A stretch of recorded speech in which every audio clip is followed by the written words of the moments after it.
Ngasigi tongan tongan ba pausi amadi social media dagi lokot ba pausing gi update tawjari ahanbada maroi ba pau kwakta dagi Yunus Khan amadi Poinau koba maidei bangal naha anina kuki da pochai supply tawrambagi nagagi miyoi singna fare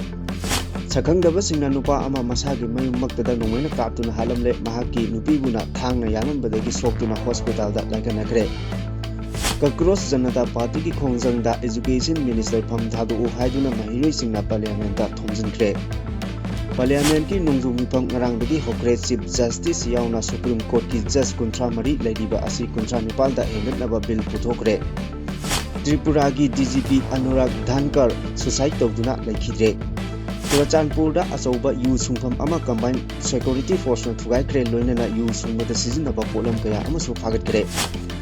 Maitei ki voter chatret kuntra taret Churachandpur ki electoral roll da yauraktre PHC Komla Thabi ki asengba attendance register ama sasinaba ama semlaga thamlamle doctor amasung nursing pukjel singna thabak tawdri haina puyana hondorakri nongkan chubadagi Imphal Jiri lambi ki mafam kaya da chingning khaibadagi lambi phongnadre Nambul Turel ki imai warning level ki mathakta chele Nambol da turen kaikre Ain kaina saramba bangar ani thugaiduna mangankre Awangkhul manakta chauna singning khairakpadagi lambi phongnadre pot thanna yawba truck chambari hena panduna laikre Sahi nauribi nupi macha amada phamlang khibagi matangda mioi ama court na mara leire lauthokre Hazin kiba mioi mari thadurok tarabadi NH202 da economic blockade chatharagani lauthokre Assam da ichau hengalakpadagi high alert lauthokre cabinet minister Mari ichau mayonariba mafam singda yengsinnaba thamkre Adomna hojik yengberiba channel asi Kanglei Pauthang YouTube channel ni channel asida iramdam amadi mapalamgi maru oiba pausingi update taba amadi yengba phangbigani channel asina pau upload tawrakpa matamda adom-adomgi device da notification uba phangbinaba amadi channel asibu pungning thogatbiba oina sungsoi soidana subscribe tawbiduna bell icon nambiyu haijabaga loinana Hojik mapung oiba pausing amung sandongna pijari kwakta dagi Yunus Khan amadi Poinau koba maitei pangagi naha anina kuki da pochai supply tawrambagi nagagi miyoi singna fabagi video sing social media da thadorakre social media da thadorakwa viral oiraba video asida Yunus Khan na phongdorakpagi matung inna Kangpokpi kuki gi miyoi singda mahakna petrol diesel sing atopa pochai sing supply tawi haina phongdokli aduga amoromdana Poinau di Silchar dagi Ahmad koba miyoi amana gari yonge harakpadagi yengba chatpani haina phongdokli social media da thadorakliba video asida nagagi miyoi singna asumna hangli Pung kya di chapa hobra hero Chatri ngasai seng na kumo ko hoi seng na kumo media da ka doine si khango gen to ama adwai da musale ajit anira soba loi chali se kadai dra jaga su exactly khang ne mafam do bani exactly khang jadi kari gi chatpa kamai na chatpa nói thật là khủng không nó khôi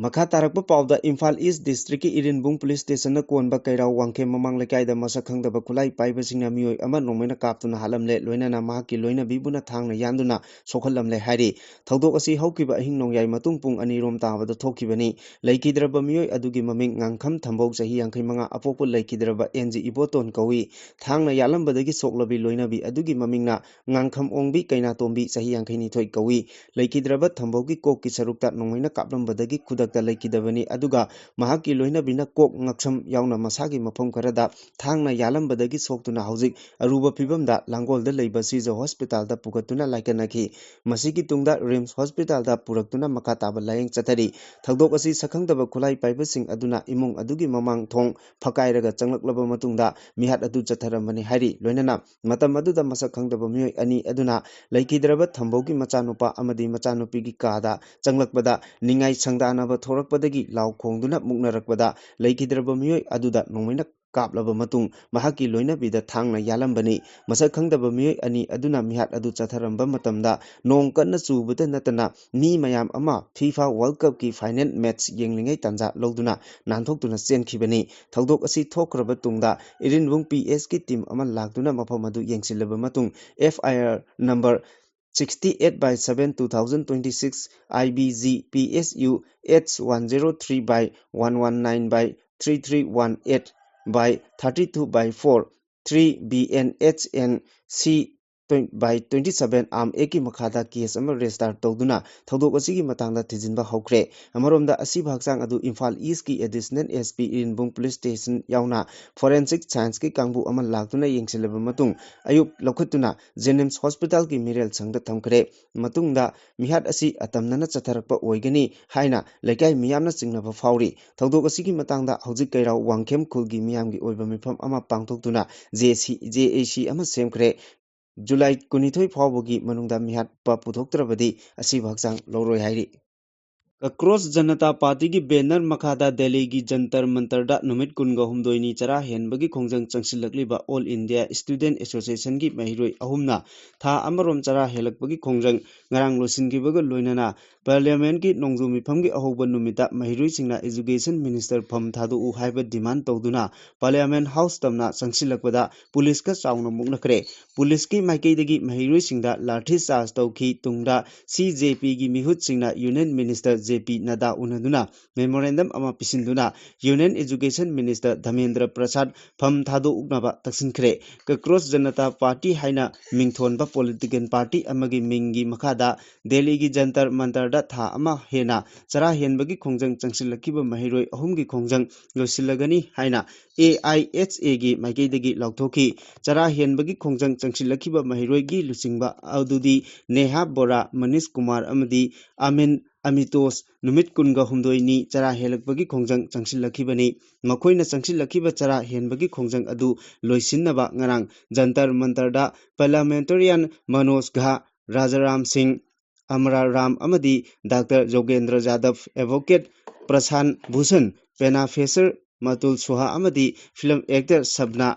Azmi Laktuna Mahirui Singh Adu Temzin Ki. Parliament की नोंजुमी फम ngarang ahoba numita opposition की माइकई दगी net exam की question paper leak oikiba amadi Ram Temple की donation तौरपा यामलबा सेनफम हुरान खिबगी issue की matangda charangnaba thorakpadagi Rajya Sabha amadi Lok Sabha animak ngasi lebak popa numit की ayuk pung 13 phawba mifam yaithoki Parliament session adjourn tawdringai gi mangoinana lenga की माइकई दगी hojik Supreme Court की Chief Justice yauna Judge kunthra mari leiriba asi Judge kunthra nipal da hengatnaba bill house da table tawki nongju mifam ki ahoba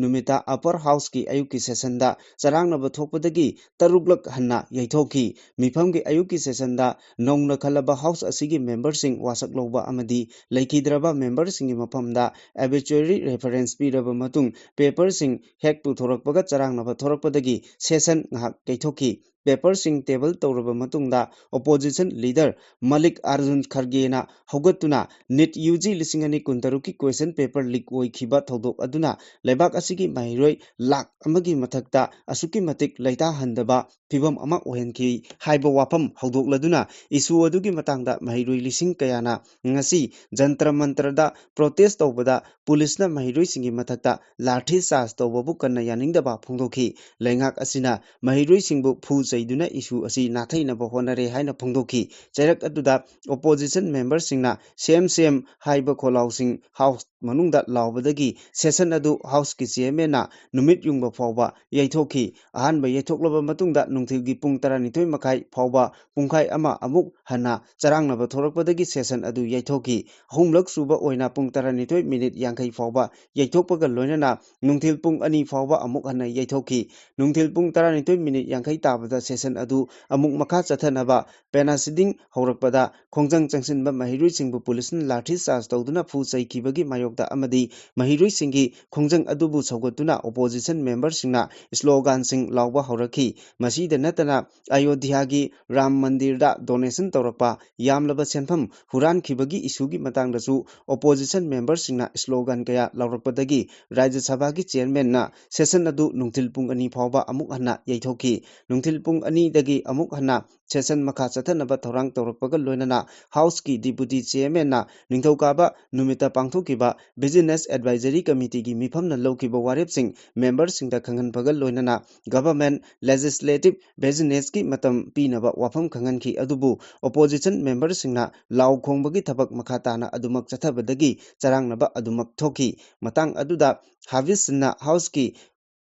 decorum ngaknaba khanganki adubu kanakide deputy speaker na opposition member sing masa masana phamhamda phamnaba khanghalabsu opposition member sing na wafam adubu thawoi khide lower house ki oinasu issue asida opposition member sing na law khongduna charangnaba thorakpadagi kayarak hanna yetoklaba matung nungthil pung ahum tabada session makha chathanaba hauki lok sabha da ngarangi nungthil pung ani gi mamangda presiding officer jagdit palna house da khananaba member masing suna leire haina putorakpada opposition member singna parliamentary affairs minister Kiran Rijiju bu opposition member sing house da changlakpada athingba piki haina maral sikhi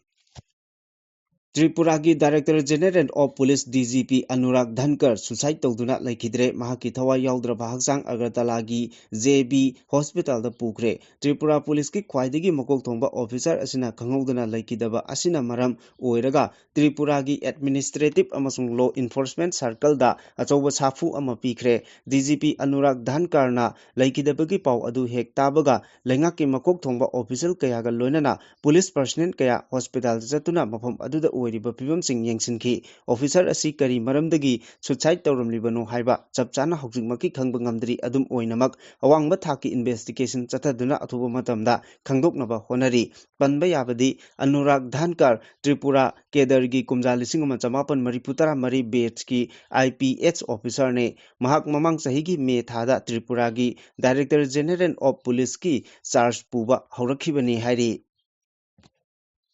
Churachandpur district ki Mongham MT Goltam amasung M Gamgai Khulsingda lanai miyosingna ain kaina yu chunglamba mafam sing Churachandpur district police amadi Central Reserve Police Force ki apunba team amana red chathaduna yu chungbada sijinaba polam singa konana local da saba taranithoi board single beren nongmai ahum phagatpa ngamle joint security team asina chathagiba red sing aduda punna chungdoklaba DIC liquor liter lisinga chamanga yankhai aluminum chafu Sama Nifutaruk, Yu Sungmada Sizinaba, Hamaising, Yu Liter Lissing Nifutaruk, Rom Sungnaba Semlamba, Pumtharaba Sing, Bora Samagakun, Pagat Pangam Kibaga Lonana, Pagalaba Polam Sing, Mapamadugi, Women Civil Society Organization Singi Mamang Maktada, Mang Takankre, Masiga Lonana, Ainkaina Yu Sunglamba Musing Aduna, Sizinaramba Polam Sing Su, Tugaiduna, Mangankre.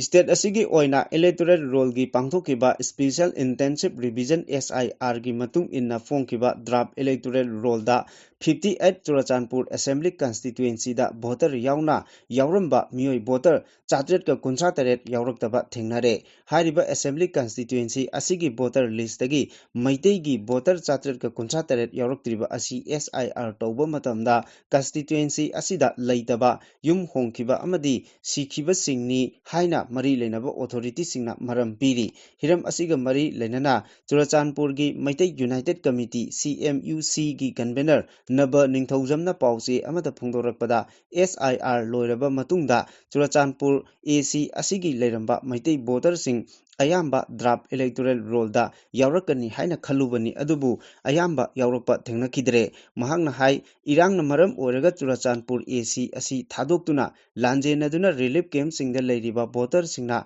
mari leinaba authority na thokhiba notification matung inna SIR pangthoktriŋai gi mamangda makhoi gi nomination form sing nodal officer singi khuthangda pisinki adubu draft electoral roll phonglakpa matamda makhoi gi ming amata yaurakhidre hairi hiramasi gi matangda committee asina inquiry tawba hawkibani inquiry aduda Churachandpur AC da yauramba voter chartered contrataret ki ming sing draft electoral roll da yaurandaba thengnaki electoral roll da yaurakhidaba maitai voter ayamba AC asigi polling station 33 dani amadi Jenhang Lamka J Khumujamba Junior High School polling station asidasu maitai gi masing yamlaba voter sing maming yaurakhide hari polling station 33 da maitai gi voter chani taramanga amadi Jenhang Lamka K polling station da maitai voter chani ga ani missing masing oiri hari asum tauna Churachandpur AC gi maitai gi voter yauraktaba masing asi ti nonglomda ama Chingkongpang East Wing da manga Chingkongpang West Wing da Kuntranithoi Churachandpur headquarter ki North Wing da mari Hingtingtam Lamka A da taret Hiyangtam Lamka C da nifu Gokchinkham Bheng C da ani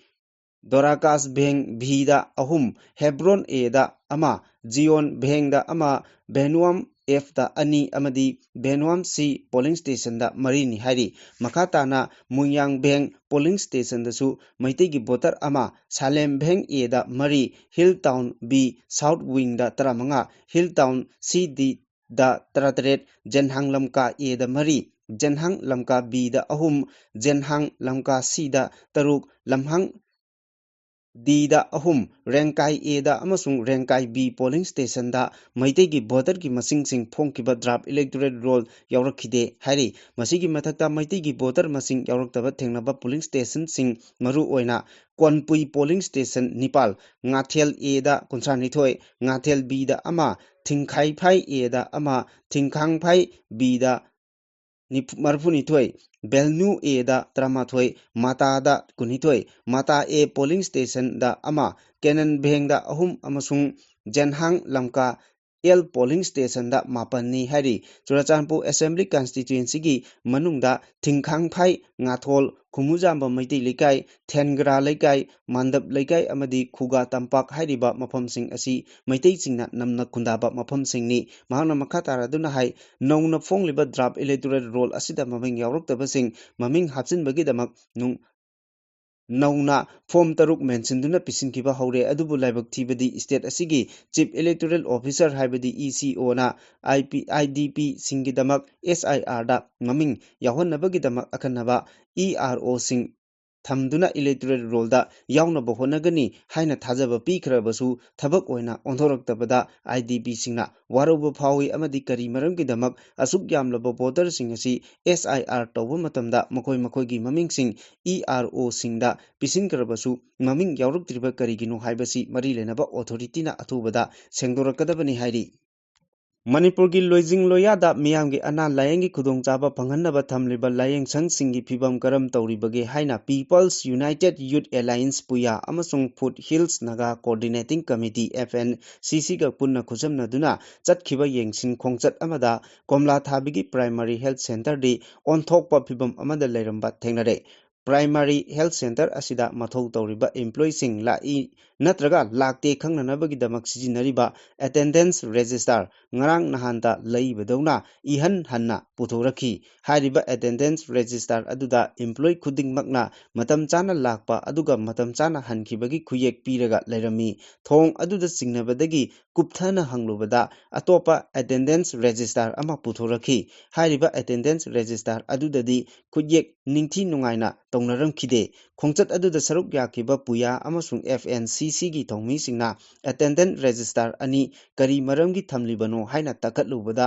puyana mafam kaya marumda ana layeng sangsing check tawre haiba khangbadagi staff pumnamak kaukhatlaga anoba register ama semduna khuyek pihanbani madu ngarang nahan khakta khuyek pinaba loibata ngairibani puyagi general secretary longjam abothena pomisingda hai state lengakna sel yamna tingna ana layengi ni haiduna loijing loyada hangdokliba hospital singda mathau tawriba doctor amadi nursing asi thamoi sengna thabak amata tawde masi khwaidagi laibak thibani nurse watli doctor watli haiduna masing hengatna lauduna leiringegi mathau ningthina tawdaba mayam amasu thengnari asigumba mayam asi warak watem hoba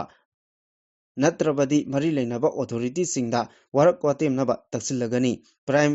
Primary Health Center Komla Thabi asisu atai lengaki hospital gumna ana layeng bada changdaba yadraba hidak langthak kudingbak ningthi nungaina leiti haiba wafam su phongdoki Matam chana nong tadabadagi low panba yadabagi awaba mayoknabagi kholauk marakta ngarangdagi nong leptana surakpadagi Imphal Jiribam lambigi mafam kaya ching ningkhairakpadagi lambi phaunadre Nambul Turelgi ising imaisu warning levelgi mathakta chele Nambol Kongkham Pandolda Fit Kun Rom Sangna Nambol Turengi Toraban Kaire Imphal Jiribam lambida thokleba ching ningkhaibagi matangda phangba pauna hai ngarang ayu anganbada lambi asige awangkhul nong dalan amasung Santi Khunongna chingba mafam kayada ching ningkhairakkiba nungjau amadi chinglepak mayam aduna National Highway 37 thingjillaga thamkibani mafam kharadadi upal wapal yauna chinggi lebak sing taktharakpana maram oiraga lambi phawba uba phangkhidre ising nungsitki phibam su ka hena fatte hena ching ningkhairakpagi thodok sing thorakadra haibagi mipaiba su haujik oiri state asigi lifeline oiriba National Highway 2 da port puba truck ama fawba chan khidraba matungda Imphal Jiribam lambi asi khaktamak state asigi lifeline oiraga leiri ngarang chu Scott Tharaktabana maram oiraga Jiribam da port puba truck chamanga gi mathakta pallaga leikhi haiba wafam su phongdorokli Makha tarakpada security force na ngarang ayu anganbada Ukhrul district ki Thawai Kuki village ki akoiba mafam singda chathakiba combing operation da ainiya da mongda saramba bunker ani thugaiduna mangan kre haina police ki pawna phongdokli pawasina makha tana hai chathakiba combing operation aduda khulai khara chu phagatpa ngamkhi phagalaba khulai sing adudi single barrel rifle ani tongan ba caliber gi live round ammunition tara ammunition ball pads ama magazine ga loina ba pistol ama su phagat ki hairi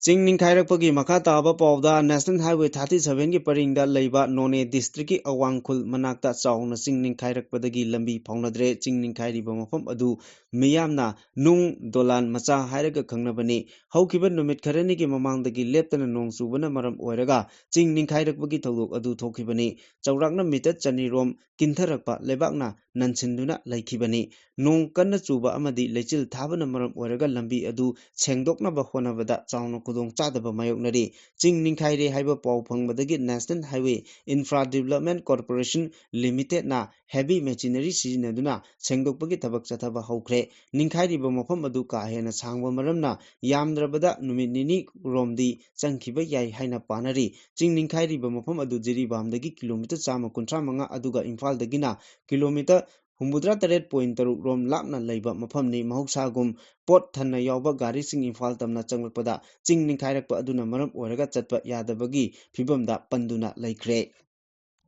Chahi Nauribi Nupi Macha ama namduna famlan khibagi matangda mioi ama fast track special court number 2 Manipurna Maral leire haina lokthokre Maral leire lokthokraba mioi adugi maming khwairakbum tomba maitai chahi kunipan kawi apokpa sekmai lila kambongdagi KH Open gi machane hogjingna leimakong mapal mamang lekai da leibani case asigi while chatharakpada state ki maikeida Special Public Prosecutor Rakhi Golmaina Lepki accused ki maikeidana advocate TH Red Kumarna Lepki kumjaliseni kungi October 19 ki ayupung nipal makai tabada victim oihorabigi apokpina Imphal East ki Women Police Station da aiba chirol ama piduna wakat laki wakat aduda palleba wafamdi lisingani kungi October 13 ki numidang waram pung 3 makai rom tabada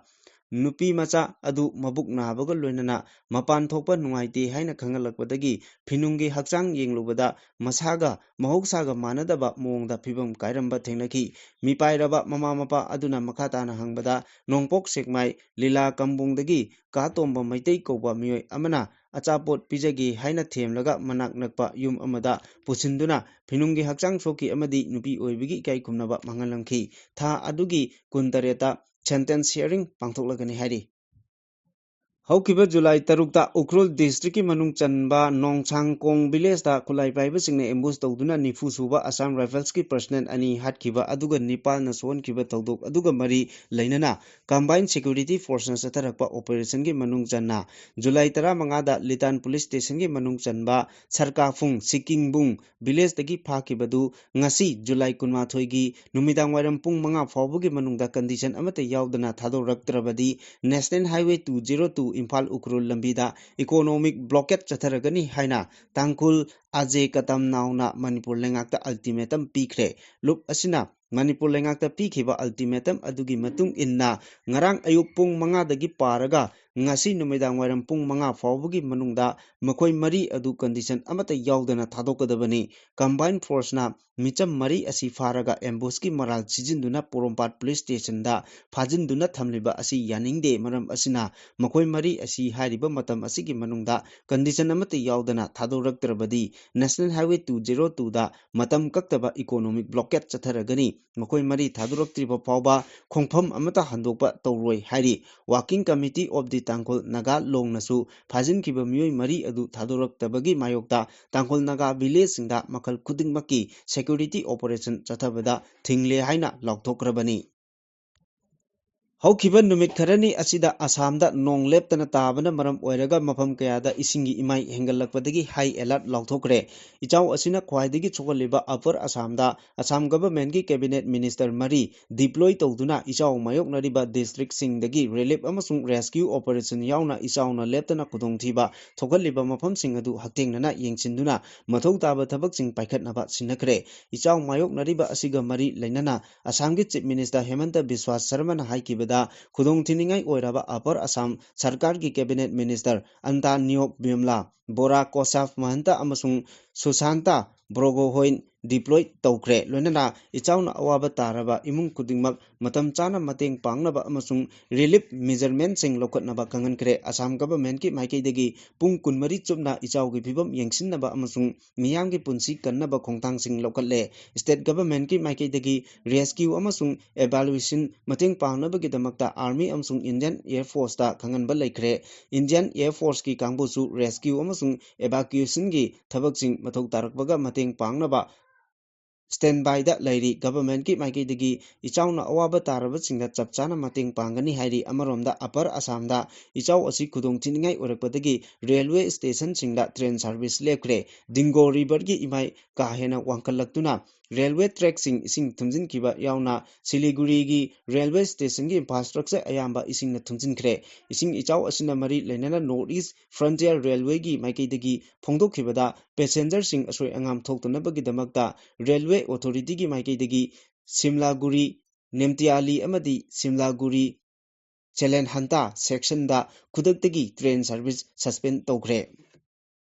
ꯃꯈꯥ ꯇꯥꯔꯛꯄ ꯑꯔꯣꯏꯕ ꯄꯥꯎꯗ editor ꯀꯂꯝꯗꯒꯤ ꯃꯆꯪ ꯑꯣꯏꯕ ꯄꯥꯎ ꯂꯧꯈꯠꯆꯔꯤ ꯅꯨꯄꯥ ꯑꯃꯅ ꯑꯃꯨꯛꯇꯗ ꯅꯨꯄꯤ ꯑꯅꯤ ꯄꯨꯟꯅ ꯂꯨꯍꯣꯡꯕ ꯆꯠꯅꯕꯤ ꯑꯣꯏꯍꯟꯒꯗꯧꯔꯤꯕꯔꯥ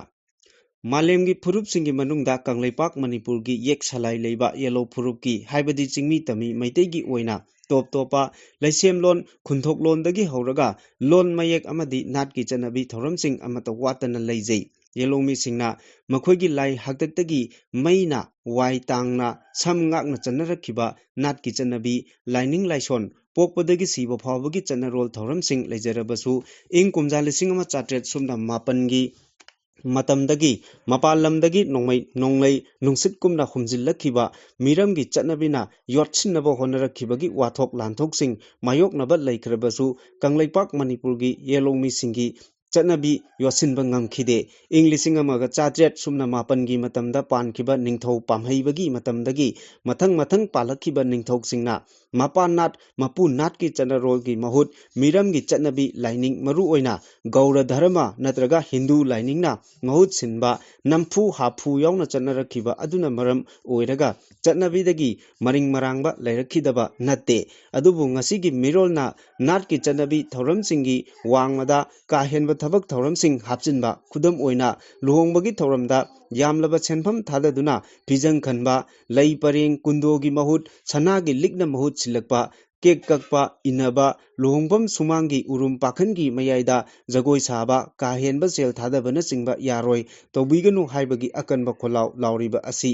ꯅꯥꯠꯀꯤ ꯁꯛꯇꯝ ꯉꯥꯛꯅꯕꯒꯤ ꯈꯣꯡꯊꯥꯡꯅꯤ ꯍꯥꯏꯅ ꯂꯧꯏ ꯂꯨꯍꯣꯡꯕꯗ ꯆꯠꯅꯗꯕ ꯃꯔꯤꯡ ꯃꯔꯥꯡꯕ ꯑꯃꯠꯇ ꯇꯧꯕ ꯌꯥꯔꯣꯏ ꯍꯥꯏꯕꯒꯤ ꯑꯊꯤꯡꯕ ꯂꯩꯔꯤꯉꯩꯒꯤ ꯆꯩꯔꯛꯇ ꯑꯆꯧꯕ ꯁꯤꯡꯅꯕ ꯑꯃ ꯑꯣꯏꯅ ꯅꯨꯄꯥ ꯑꯃꯅ ꯅꯨꯄꯤ ꯑꯅꯤꯒ ꯑꯃꯨꯛꯇꯗ ꯄꯨꯟꯅ ꯂꯨꯍꯣꯡꯕꯒꯤ ꯑꯉꯛꯄ ꯊꯧꯑꯣꯡ ꯑꯃ ꯆꯠꯅꯕꯤ ꯑꯃꯒꯨꯝ ꯆꯠꯊꯕ ꯌꯥꯎꯔꯛꯂꯤꯕ ꯑꯁꯤ ꯅꯥꯠꯀꯤ ꯆꯠꯅꯕꯤ ꯑꯃꯗꯤ ꯅꯨꯄꯤ ꯈꯨꯟꯅꯥꯏꯕꯨ ꯁꯤꯡꯅꯕꯒꯤ ꯃꯆꯠꯅꯤ ꯂꯨꯍꯣꯡꯕꯒꯤ ꯄꯤꯕ ꯍꯥꯏꯕꯗꯤ ꯕꯣꯔ ꯑꯃꯅ ꯅꯨꯄꯤ ꯀꯩꯅ꯭ꯌꯥ ꯑꯅꯤꯒ ꯄꯨꯟꯅ ꯑꯃꯨꯛꯇꯗ ꯂꯨꯍꯣꯡꯕꯒꯤ ꯊꯧꯔꯝꯕꯨ ꯐꯨꯔꯨꯞ ꯑꯃꯒꯤ ꯆꯠꯅꯕꯤ ꯑꯁꯤꯕꯨ ꯆꯠꯊꯔꯛꯂꯤꯕ ꯑꯁꯤꯒꯤ ꯃꯇꯥꯡꯗ ꯅꯥꯠꯀꯤ ꯆꯠꯅꯕꯤ ꯉꯥꯛꯅꯕ ꯑꯃꯗꯤ ꯌꯣꯛꯈꯠꯅꯕ ꯂꯩꯕ ꯂꯨꯞꯁꯤꯡ ꯑꯃꯗꯤ ꯅꯥꯠꯄꯨ ꯅꯨꯡꯁꯤꯖꯕ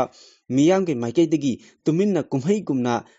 ꯂꯤꯂꯥ ꯌꯦꯡꯕꯒꯨꯝꯅ ꯌꯦꯡꯒꯗꯣꯔꯤꯕꯔꯥ ꯍꯥꯏꯕ ꯂꯥꯡꯇꯛꯅꯕ ꯋꯥꯍꯪ ꯂꯩꯔꯛꯂꯤꯕ ꯑꯁꯤ ꯂꯥꯏꯅ ꯂꯧꯐꯝ ꯊꯣꯛꯇꯦ ꯑꯁꯤꯒꯨꯝꯕ ꯆꯠꯅꯕꯤꯒꯤ ꯑꯣꯟꯅ ꯇꯩꯅꯕꯗ ꯄꯤꯕꯥ ꯑꯃꯅ ꯆꯅꯨ ꯂꯩꯃ ꯅꯨꯄꯤ ꯑꯅꯤ ꯅꯠꯇ꯭ꯔꯒ ꯑꯍꯨꯝ ꯑꯃꯨꯛꯇꯗ ꯂꯨꯍꯣꯡꯕꯒꯤ ꯊꯧꯔꯝ ꯄꯥꯡꯊꯣꯛꯄꯗ ꯑꯌꯥꯕ ꯄꯤꯕꯁꯤ ꯃꯁꯤꯕꯨ ꯃꯈꯥ ꯇꯥꯅ ꯆꯠꯅꯕꯤ ꯑꯃꯒꯨꯝ ꯆꯠꯊꯍꯟꯕ ꯇꯥꯔꯕꯗꯤ ꯂꯝꯗꯝ ꯑꯁꯤꯒꯤ